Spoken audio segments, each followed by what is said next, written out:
You are listening to Learn Out Loud's Biography podcast. With this series, we will explore the lives of notable people throughout history, whether it be world leaders, political activists, spiritual luminaries, great artists, or everyday people. This podcast will be a showcase for their story. For a complete listing of Learn Out Loud's podcasts, please visit us at www.learnoutloud.com/podcast. Thank you for listening.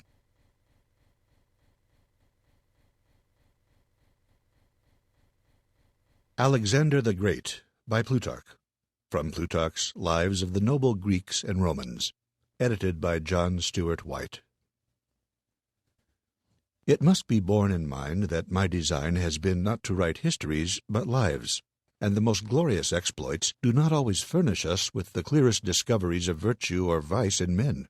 Sometimes a matter of less moment, an expression or a jest, informs us better of their characters and inclinations than the most famous sieges, the greatest armaments, or the bloodiest battles whatsoever. Therefore, as portrait painters are more exact in the lines and features of the face in which the character is seen than in the other parts of the body, so I must be allowed to give my more particular attention to the marks and indications of the souls of men in my portrayal of their lives. It is agreed on by all hands that, on the father's side, Alexander descended from Hercules by Caranus, and from Aeacus by Neoptolemus on the mother's side. His father Philip, being in Samothrace when he was quite young, fell in love there with Olympias, in company with whom he was initiated in the religious ceremonies of the country, and her father and mother being both dead soon after, with the consent of her brother Arimbus, he married her. Alexander was born on the 6th of Hecatombion, the same day that the temple of Diana at Ephesus was burnt. The statues that gave the best representation of Alexander's person were those of Lysippus, those peculiarities which many of his successors afterwards used to affect to imitate, the inclination of his head a little on one side towards his left shoulder, and his melting eye, having been expressed by this artist with great exactness. But Apelles, who drew him with thunderbolts in his hand, made his complexion browner and darker than it was naturally, for he was fair and of a light color, passing into ruddiness in his face and upon his breast. His temperance, as to all pleasures, was apparent in him in his very childhood, as he was with much difficulty incited to them, and always used them with great moderation, though in other things he was extremely eager and vehement. And in his love of glory, and the pursuit of it, he showed a solidity of high spirit and magnanimity far above his age. For he neither sought nor valued it upon every occasion, as his father Philip did, who affected to show his eloquence almost to a degree of pedantry, and took care to have the victories of his racing chariots at the Olympic games engraved on his coin. But when he was asked by some about him whether he would run a race in the Olympic games, as he was very swift-footed, he answered that he would, if he might have kings to run with him. While he was yet very young, he entertained the ambassadors from the king of Persia in the absence of his father, and entering much into conversation with them, gained so much upon them by his affability and the questions he asked them, which were far from being childish or trifling, that they were struck with admiration of him, and looked upon the ability so much famed of Philip to be nothing in comparison with the forwardness and high purpose that appeared thus early in his son. Whenever he heard that Philip had taken any town of importance, or won any signal victory, instead of rejoicing at it altogether, he would tell his companions that his father would anticipate everything, and leave him and them no opportunities of performing great and illustrious actions. For being more bent upon action and glory than upon either pleasure or riches, he esteemed all that he should receive from his father as a diminution of his own future achievements, and would have chosen rather to succeed to a kingdom involved in troubles and wars, which would have afforded him frequent exercise of his courage, than to one already flourishing and settled, where his inheritance would be an inactive life and the mere enjoyment of wealth and luxury. The care of his education, as it might be presumed, was committed to a great many attendants, preceptors, and teachers, over the whole of whom Leonidas, a near kinsman of Olympias, a man of austere temper, presided, who did not indeed himself decline the name of what in reality is a noble and honorable office, but in general his dignity and his near relationship obtained for him from other people the title of Alexander's foster father and governor. But he who took upon him the actual place and style of his pedagogue was Lysimachus the Acarnanian. Philonicus the Thessalian brought the horse Bucephalus to Philip, offering to sell him for 13 talents. But when they went into the field to try him, they found him so very vicious and unmanageable that he reared up when they endeavored to mount him, and would not so much as endure the voice of any of Philip's attendants. Upon which, as they were leading him away as wholly useless and untractable, Alexander, who stood by, said, "What a magnificent horse they lose, for want of address and boldness to manage him." Philip, at first, took no notice of what he said, but when he heard him repeat the same thing several times, and perceived that he was much vexed to see the horse sent away, he said to him, "Do you reproach those who are older than yourself, as if you knew more, and were better able to manage him than they?" "I could manage this horse," replied he, "better than others do." "And if you fail," said Philip, "what will you forfeit for your rashness?" "I will pay," answered Alexander, "the whole price of the horse." At this the whole company fell to laughing, and as soon as the wager was settled amongst them, he ran immediately to the horse, and taking hold of the bridle, turned him directly towards the sun, having, it seems, observed that he was disturbed at and afraid of the motion of his own shadow. Then, letting him go forward a little, still keeping the reins in his hand, and stroking him gently when he found him beginning to grow eager and fiery, he let fall his upper garment softly, and with one nimble leap securely mounted him, and when he was seated, little by little drew in the bridle, and curbed him without either striking or spurring him. Presently, when he found him free from all rebelliousness, and only impatient for the course, he let him go at full speed. Philip and his friends looked on at first in silence and anxiety for the result, till seeing him turn at the end of his career, and come back rejoicing and triumphing for what he'd performed, they all burst out into acclamations of applause. And his father, shedding tears, it is said, for joy, kissed him as he came down from his horse, and in his transport said, "O my son, seek out a kingdom worthy of thyself, for Macedonia is too little for thee." After this, considering him of a temper easy to be led to his duty by reason, but by no means to be compelled, he always endeavored to persuade rather than to command or force him to anything. And now, looking upon the instruction and tuition of his youth to be of greater difficulty and importance than to be wholly trusted to the ordinary masters in music and poetry, and to require, as Sophocles says, the bridle and the rudder too, he sent for Aristotle, the most learned and most celebrated philosopher of his time, and rewarded him with a munificence proportionable to and becoming the care he took to instruct his son. For he repeopled his native city Stagira, which he had caused to be demolished a little before, and restored all the citizens who were in exile or slavery to their habitations. As a place for the pursuit of their studies and exercises, he assigned the temple of the nymphs near Mysa, where, to this very day, they show you Aristotle's stone seats and the shady walks which he was wont to frequent.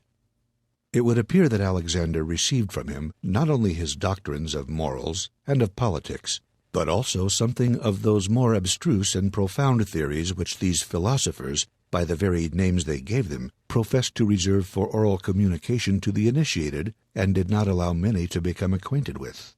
For when he was in Asia, and heard Aristotle had published some treatises of that kind, he wrote to him, using very plain language to him on behalf of philosophy, the following letter. Alexander to Aristotle greeting. You have not done well to publish your books of oral doctrine. For my part, I assure you, I'd rather excel others in the knowledge of what is excellent than in the extent of my power and dominion. Farewell. And Aristotle, soothing this passion for preeminence, speaks in his excuse for himself of these doctrines, as in fact both published and not published. To tell the truth, his books on metaphysics are written in a style which makes them useless for ordinary teaching, and instructive only in the way of memoranda for those who have been already conversant with that sort of learning. Doubtless, also, it was to Aristotle that he owed the inclination he had, not to the theory only, but to the practice of the art of medicine. For when any of his friends were sick, he would often prescribe for them in their course of diet, and medicines proper to their disease, as we may find in his epistles. He was naturally a great lover of all kinds of learning and reading, and Onesicritus informs us that he constantly laid Homer's Iliads, according to the copy corrected by Aristotle, called the casket copy, with his dagger under his pillow, declaring that he esteemed it a perfect portable treasure of all military virtue and knowledge. When he was in Upper Asia, being destitute of other books, he ordered Harpalus to send him some, who furnished him with Philistus's history, a great many of the plays of Euripides, Sophocles, and Aeschylus, and some dithyrambic odes composed by Telestes and Philoxenus. While Philip went on his expedition against the Byzantines, he left Alexander, then 16 years old, his lieutenant in Macedonia, committing the charge of his seal to him, who, not to sit idle, reduced the rebellious Mede, and having taken their chief town by storm, drove out the barbarous inhabitants, and planting a colony of several nations in their room, called the place after his own name, Alexandropolis. At the battle of Chaeronea, which his father fought against the Greeks, he is said to have been the first man that charged the Thebans' sacred band. And even in my remembrance there stood an old oak tree, which people called Alexander's oak, because his tent was pitched under it. And not far off are to be seen the graves of the Macedonians who fell in that battle. This early bravery made Philip so fond of him that nothing pleased him more than to hear his subjects call himself their general, and Alexander their king. But later on, through an unfortunate marriage of Philip with Cleopatra, the niece of Attalus, an estrangement grew between them. And not long after, the brother of Alexander, Pausanias, having had an insult done to him at the instance of Attalus and Cleopatra, when he found he could get no reparation for his disgrace at Philip's hands, watched his opportunity and murdered him. Alexander was but 20 years old when his father was murdered, and succeeded to a kingdom beset on all sides with great dangers and rancorous enemies. Hearing the Thebans were in revolt, and the Athenians in correspondence with them, he immediately marched through the pass of Thermopylae, saying that to Demosthenes, who had called him a child while he was in Illyria, and a youth when he was in Thessaly, that he would appear a man before the walls of Athens.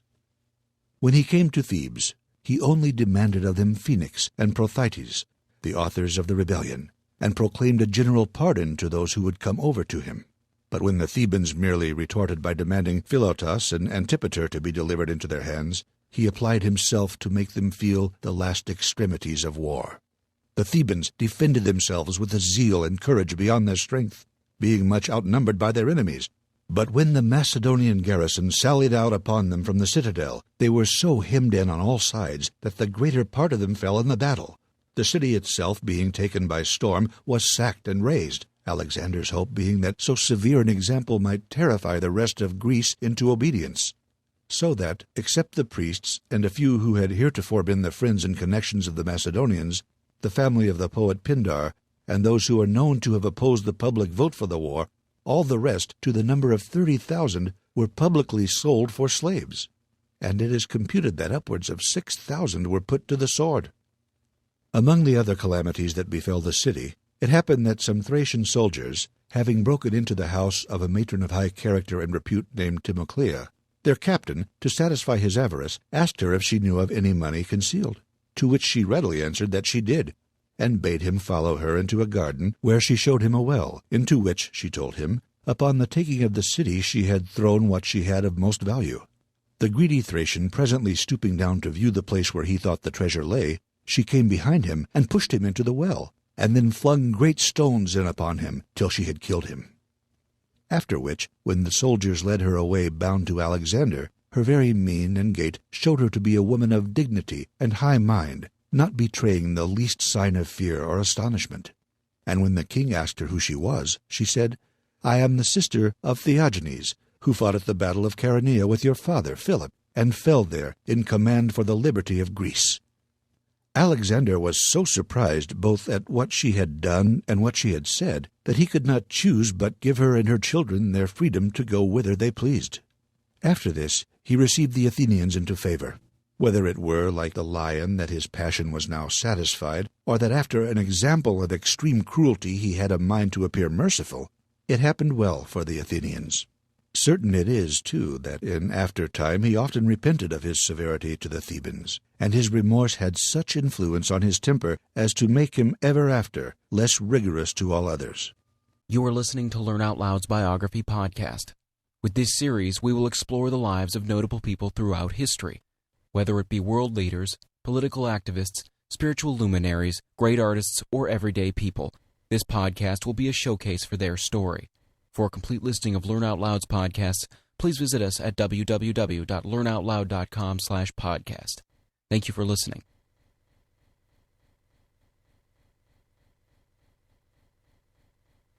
Soon after, the Greeks, being assembled at the Isthmus, declared their resolution of joining with Alexander in the war against the Persians, and proclaimed him their general. While he stayed there, many public ministers and philosophers came from all parts to visit him, and congratulated him on his election. But contrary to his expectation, Diogenes of Sinope, who was then living at Corinth, thought so little of him that instead of coming to compliment him, he never so much as stirred out of the suburb called the Cranium, where Alexander ran across him lying at full length in the sun. When he saw so much company near him, he raised himself a little, and vouchsafed to look upon Alexander, and when he kindly asked him whether he wanted anything, "Yes," said he, "I would have you stand from between me and the sun." Alexander was so struck at this answer, and surprised at the greatness of the man, who had taken so little notice of him, that as he went away he told his followers, who were laughing at the moroseness of the philosopher, that if he were not Alexander, he would choose to be Diogenes. His army consisted of about 30,000 foot and 4,000 horse. Aristotle says he had not a fund of over 70 talents for their pay, nor more than 30 days' provision, if we may believe Darius. However narrow the beginnings of so vast an undertaking might seem to be, yet he would not embark his army until he had informed himself particularly what means his friends had to enable them to follow him, and supplied what they wanted by giving good farms to some, a village to one, and the revenue of some hamlet or harbor town to another, so that at last he had portioned out or engaged almost all the royal property, which, giving Perdiccas an occasion to ask him what he would leave himself, answered, "My hopes." "Your soldiers," replied Perdiccas, "will be your partners in those," and refused to accept of the estate he had assigned him. With such vigorous resolutions, and his mind thus disposed, he passed the Hellespont, and at Troy sacrificed to Minerva, and honored the memory of the heroes who were buried there with solemn libations, especially Achilles, whose gravestone he anointed, and, with his friends, as the ancient custom is, ran naked about his sepulchre, and crowned it with garlands, declaring how happy he esteemed him in having, while he lived, so faithful a friend, and when he was dead, so famous a poet to proclaim his actions. While he was viewing the rest of the antiquities and curiosities of the place, being told he might see Paris's harp, if he pleased, he said he thought it not worth looking at, but he should be glad to see that of Achilles, to which he used to sing the glories and great actions of brave men. In the meantime, Darius's captains, having collected large forces, were encamped on the further bank of the river Granicus, and it was necessary to fight, as it were, in the gate of Asia for an entrance into it. And when Parmenio advised him not to attempt anything that day because it was late, he told him that he should disgrace the Hellespont should he fear the Granicus. And so, without saying more, he immediately took the river with 13 troops of horse, and advanced against whole showers of darts thrown from the steep opposite side, which was covered with armed multitudes of the enemy's horse and foot, notwithstanding the disadvantage of the ground and the rapidity of the stream, so that the action seemed to have more of frenzy and desperation in it than of prudent conduct. However, he persisted obstinately to gain the passage, and at last, with much ado, making his way up the banks, which were extremely muddy and slippery, he had instantly to join a mere confused hand-to-hand combat with the enemy before he could draw up his men, who were still passing over, into any order.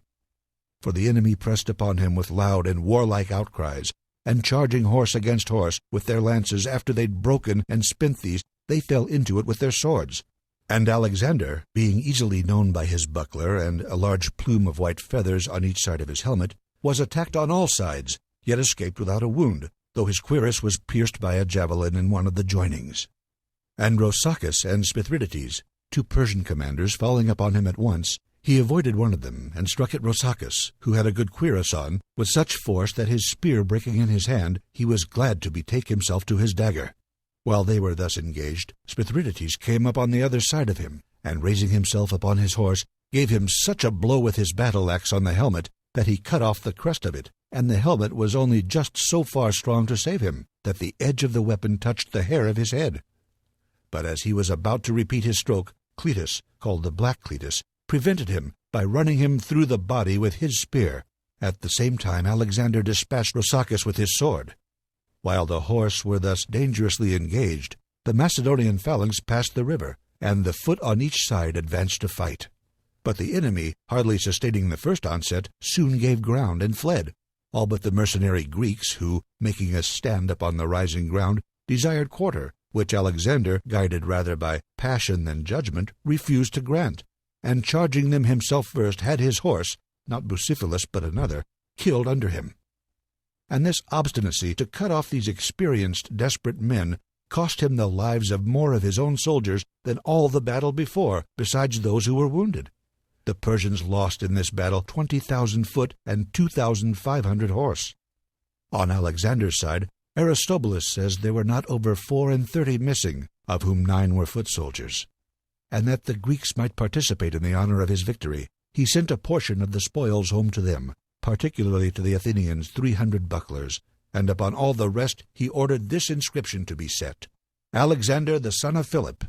And the Greeks, except the Lacedaemonians, won these from the barbarians who inhabit Asia.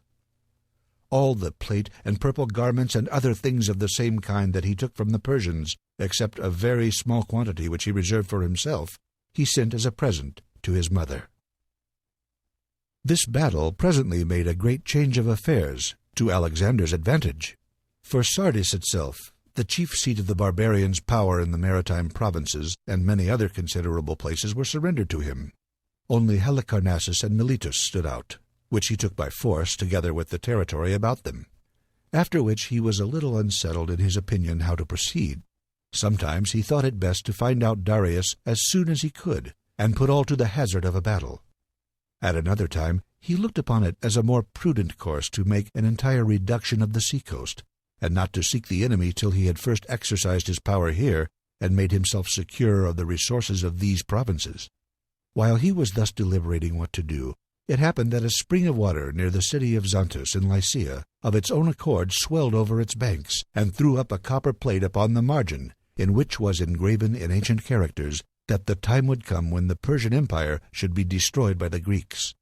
Encouraged by this incident, he proceeded to reduce the maritime parts of Cilicia and Phoenicia, and passed his army along the sea-coasts of Pamphylia with such expedition that many historians have described and extolled it with a height of admiration, as if it were no less than a miracle and an extraordinary effort of divine favor that the waves, which usually come rolling in violently from the main and hardly ever leave so much as a narrow beach under the steep broken cliffs at any time uncovered, should, on a sudden, retire to afford him passage. Menander, in one of his comedies, alludes to this marvel when he says, "Was Alexander ever favored more? Each man I wish for meets me at the door, and should I ask for passage through the sea, I doubt not, would retire for me."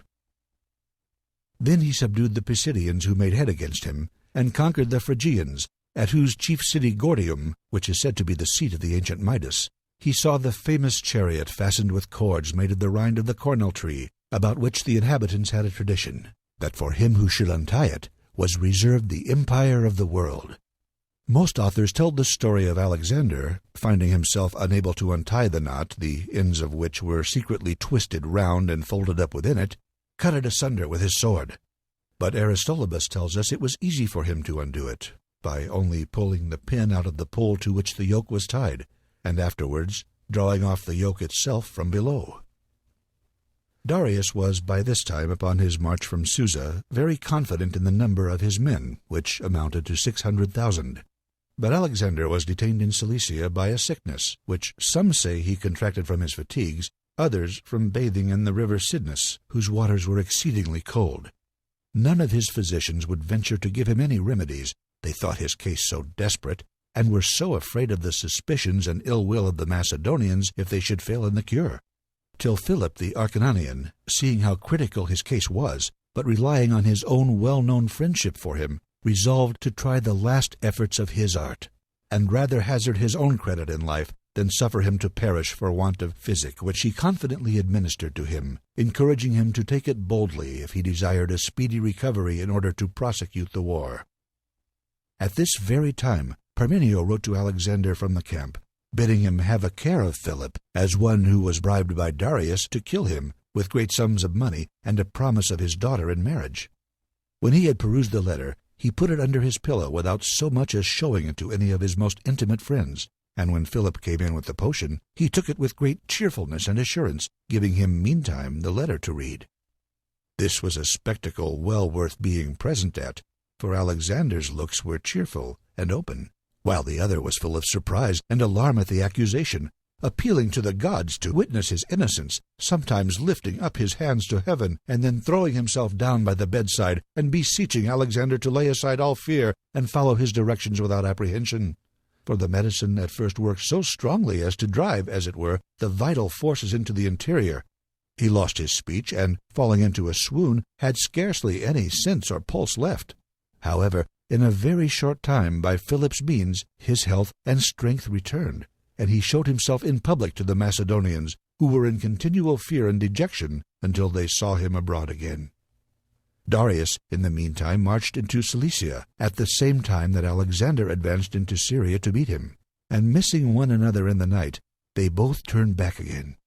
Alexander, greatly pleased with the event, made all the haste he could to fight in the defiles, and Darius to recover his former ground, and draw his army out of so disadvantageous a place. For now he began to see his error in engaging himself too far in a country in which the sea, the mountains, and the river Pinarus running through the midst of it would force him to divide his forces, render his horse almost unserviceable, and only cover and support the weakness of the enemy. Fortune was not kinder to Alexander in the choice of the ground than he was careful to improve it to his advantage. For being much inferior in numbers, so far from allowing himself to be outflanked, he stretched his right wing much further out than the left wing of his enemies, and fighting there himself in the very foremost ranks, put the barbarians to flight.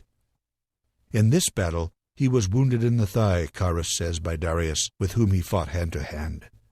But in the account which he gave Antipater of the battle, though he owns he was wounded in the thigh with a sword, though not dangerously, he does not mention who it was that wounded him. Nothing was wanting to complete this victory, in which he overthrew above 110,000 of his enemies, but the taking of the person of Darius, who escaped very narrowly by flight.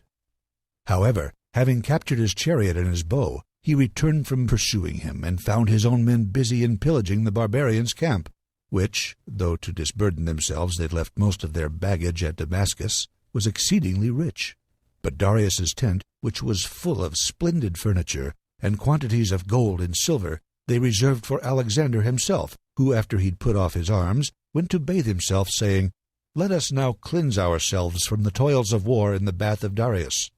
"Not so," replied one of his followers, "but in Alexander's rather, for the property of the conquered is, and should be called, the conqueror's." Here, when he beheld the bathing vessels, the water pots, the pans, and the ointment boxes, all of gold, curiously wrought, and smelt the fragrant odors with which the whole place was exquisitely perfumed, and from thence passed into a pavilion of great size and height, where the couches and tables and preparations for an entertainment were perfectly magnificent, he turned to those about him and said, "This, it seems, is royalty." But as he was going to supper, word was brought him that Darius's mother and wife and 2 unmarried daughters, being taken among the rest of the prisoners, were all in mourning and sorrow upon the sight of his chariot and bow, imagining him to be dead. After a little, he sent Leonatus to them, to let them know Darius was not dead, and that they need not fear any harm from Alexander, who made war upon him only for domination. But the noblest and most royal part of their usage was that he treated these illustrious prisoners according to their virtue and character, not suffering them to hear or receive or so much as to apprehend anything that was unbecoming,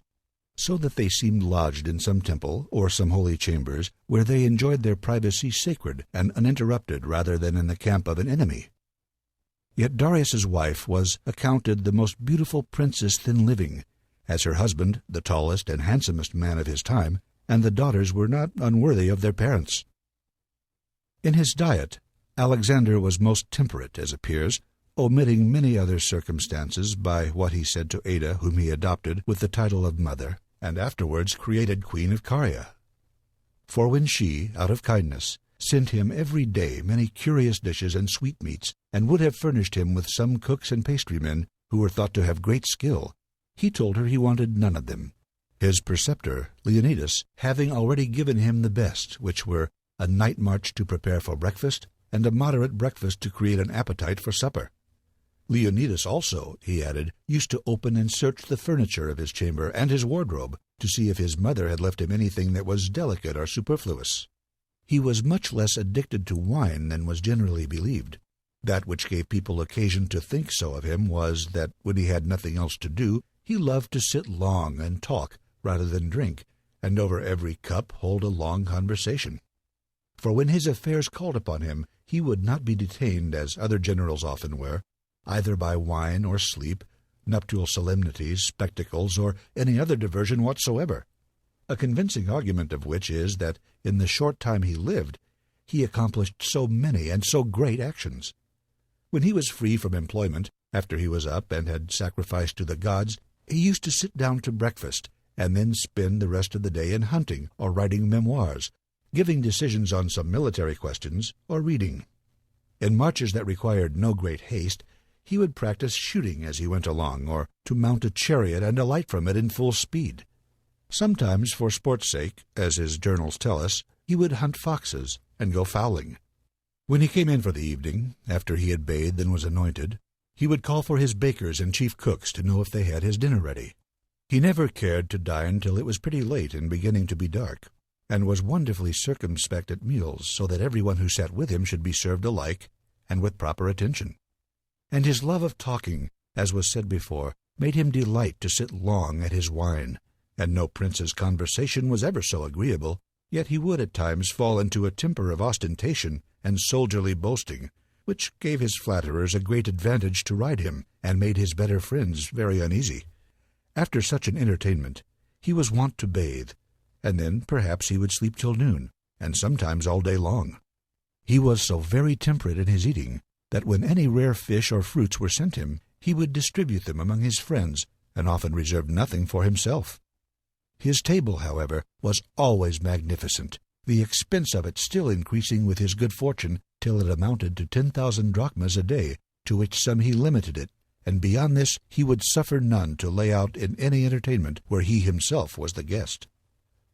Among the treasures and other booty that was taken from Darius, there was a very precious casket, which, being brought to Alexander for a great rarity, he asked those about him what they thought fittest to be laid up in it. And when they had delivered their various opinions, he told them that he should keep Homer's Iliad in it. Nor did Homer prove an unprofitable companion to him in his expeditions, for after he had become master of Egypt, he determined to found a great and populous city, and give it his own name. And when he had measured and staked out the ground with the advice of the best architects, he chanced one night in his sleep to see a wonderful vision. A gray-headed old man, of a venerable aspect, appeared to stand by him, and pronounced these verses: "An island lies where loud the billows roar, Pharos they call it, on the Egyptian shore." Alexander upon this immediately rose up and went to Pharos, which at the time was an island lying a little above the canopic mouth of the river Nile, though it has now been joined to the mainland by a mole. As soon as he saw the commodious situation of the place, it being a long neck of land, stretching like an isthmus between large lagoons and shallow waters on one side and the sea on the other, the latter at the end of it making a spacious harbor, he said, Homer, besides his other excellences, was a very good architect, and ordered the plan of a city to be drawn out answerable to the place, to do which, for want of chalk, the soil being black, they laid out their lines with flour, taking in a pretty large compass of ground in a semicircular figure, and drawing into the inside of a circumference equal straight lines from each end, thus giving it something of the form of a cloak or cape.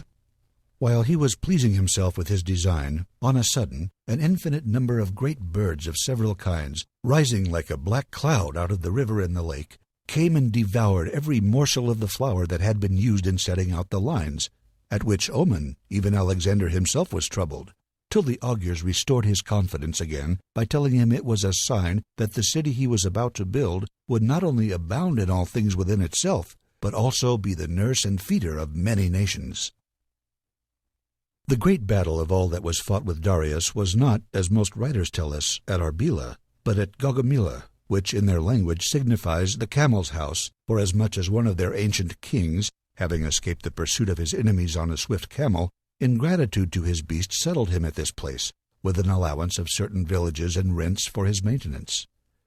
It came to pass that in the month Bedromion, about the beginning of the Feast of Mysteries at Athens, there was an eclipse of the moon, the 11th night after which, the two armies being now in view of one another, Darius kept his men in arms, and by torchlight took a general review of them. But Alexander, while his soldiers slept, spent the night before his tent with diviner Aristotle, performing certain mysterious ceremonies and sacrificing to the god Fear.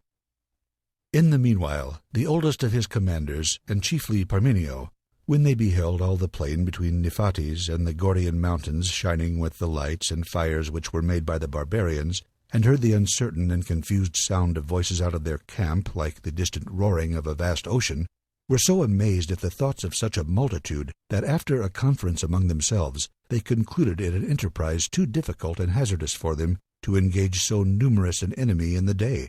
and therefore meeting the king as he came from sacrificing, besought him to attack Darius by night, that the darkness might conceal the danger of the ensuing battle.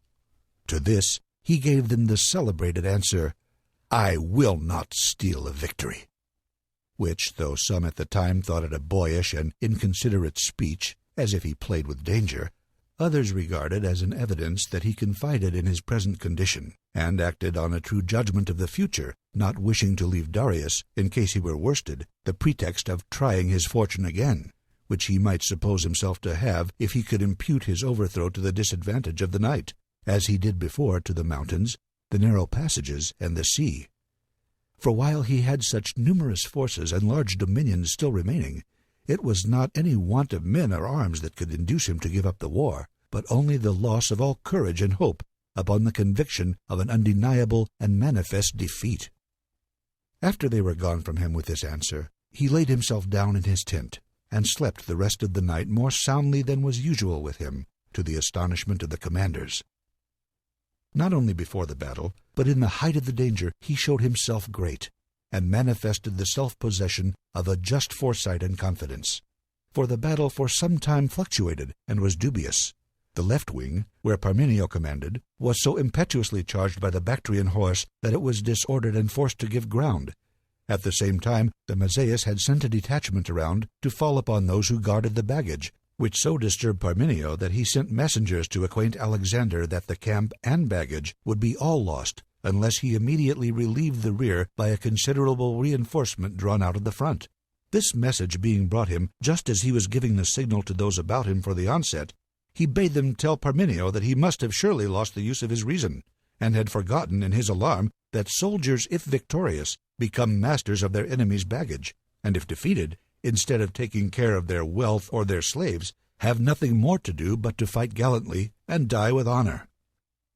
When he had said this, he put on his helmet, having the rest of his arms on before he came out of his tent, which were a coat of the Sicilian make, girt close about him, and over that a breastpiece of thickly quilted linen, which was taken, among other booty, at the battle of Issus. The helmet, which was made by Theophilus, though of iron, was so well wrought and polished that it was as bright as the most refined silver. To this was fitted a gorget of the same metal, set with precious stones. His sword, which was the weapon he most used in fight, was given him by the king of the Cettians, and was of an admirable temper and lightness. The belt, which he also wore in all engagements, was of much richer workmanship than the rest of his armor.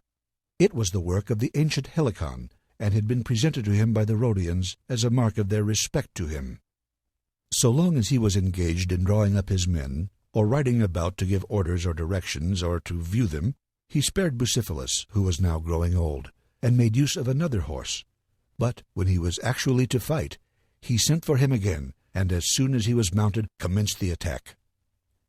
He made the longest address that day to the Thessalians and other Greeks, who answered him with loud shouts, desiring him to lead them on against the barbarians, upon which he shifted his javelin into his left hand, and with his right hand lifted up towards heaven, besought the gods, as Callisthenes tells us, that if he was of a truth the son of Jupiter, they would be pleased to assist and strengthen the Grecians. At the same time, the augur Aristander, who had a white mantle about him and a crown of gold on his head, rode by and showed them an eagle that soared just over Alexander, and directed his flight towards the enemy, which so animated the beholders that after mutual encouragements and exhortations, the cavalry charged at full speed, and were followed in a mass by the whole phalanx of the foot. But before they could well come to blows with the first ranks, the barbarians shrunk back, and were hotly pursued by Alexander, who drove those that fled before him into the middle of the battle, where Darius himself was in person, whom he saw from a distance over the foremost ranks, conspicuous in the midst of his life-guard, a tall and fine-looking man, drawn in a lofty chariot, defended by an abundance of the best cavalry who stood close in order about it, ready to receive the enemy. But Alexander's approach was so terrible, forcing those who gave back upon those yet who maintained their ground, that he beat down and dispersed them almost all. Only a few of the bravest and valiantest opposed the pursuit, who were slain in their king's presence, falling in heaps upon one another, and in the very pangs of death, striving to catch hold of the horses. Darius, now seeing all was lost, that those who were placed in front to defend him were broken and beaten back upon him, that he could not turn or disengage his chariot without great difficulty, the wheels being clogged and entangled among the dead bodies, which lay in such heaps as not only stopped but almost covered the horses, and made them rear and grow so unruly that the frightened charioteer could govern them no longer, in this extremity was glad to quit his chariot and his arms, and mounting, it is said, upon a mare that had been taken from her foal, betook himself to flight. This battle being thus over, seemed to put a period to the Persian Empire, and Alexander, who was now proclaimed king of Asia, returned thanks to the gods in magnificent sacrifices, and rewarded his friends and followers with great sums of money and places and governments of provinces. From here he marched through the province of Babylon, which immediately submitted to him, and was much surprised at the sight in one place, where fire issues in a continuous stream like a spring of water out of a cleft in the earth, and the stream of Naphtha, which, not far from this spot, flows so abundantly as to form a sort of lake. This Naphtha, in other respects resembling bitumen, is so subject to take fire that, before it touches the flame, it will kindle at the very light that surrounds it, and often inflame the intermediate air also. The barbarians, to show the power and nature of it, sprinkled the street that led to the king's lodgings with little drops of it, and when it was almost night, stood at the further end with torches, which, being applied to the moistened places, the first at once taking fire, instantly, as quick as a man could think of it, it caught from one end to another, in such a manner that the whole street was one continuous flame. Alexander, in his own letters, has given us an account of his war with Porus.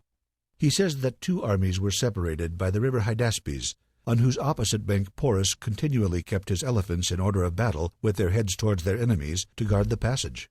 That he, on the other hand, made every day a great noise and clamor in his camp, to dissipate the apprehensions of the barbarians, that one stormy dark night he passed the river at a distance from the place where the enemy lay, into a little island, with part of his foot and the best of his horse. Here there fell a most violent storm of rain, accompanied with lightning and whirlwinds, and although he saw some of his men burnt and dying with the lightning, he nevertheless quitted the island and made over to the other side. Here, apprehending the multitude of the enemy, and to avoid the shock of their elephants, he divided his forces, and attacked their left wing himself, commanding Canis to fall upon the right, which was performed with good success.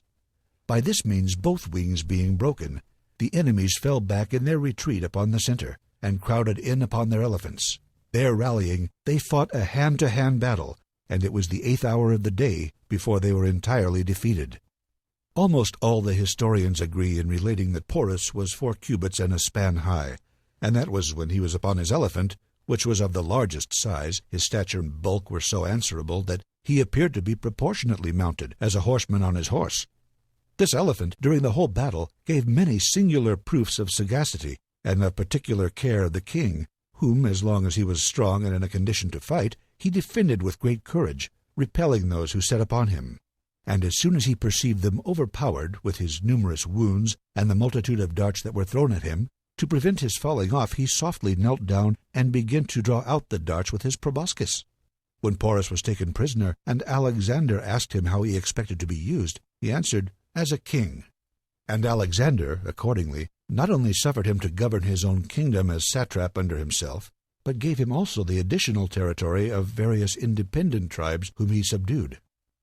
Some little time after the battle with Porus, Bucephalus died, as most of the authorities state, under cure of his wounds, being 30 years old. Alexander was no less concerned at his death than if he had lost an old companion or intimate friend, and built a city which he named Bucephalia in memory of him. Aristolabus tells us that Alexander died of a raging fever, having, in a violent thirst, taken a copious draught of wine, upon which he fell into delirium and died on the 30th day of the month Decius. But the journals give the following record. On the 18th day of the month, he slept in the bathing room on account of his fever.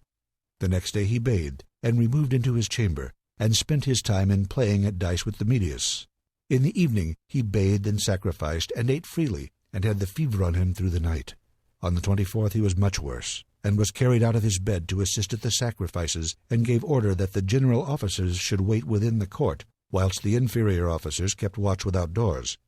On the 25th he was removed to his palace on the other side of the river, where he slept a little, but his fever did not abate, and when the generals came into his chamber he was speechless, and continued so the following day. The Macedonians, therefore, supposing he was dead, came with great clamors to the gates, and menaced his friends so that they were forced to admit them, and let them all pass through unarmed along by his bedside. The same day Python and Seleucus were dispatched to the temple of Serapis to inquire if they should bring Alexander thither, and were answered that they should not remove him. On the 28th, in the evening, he died,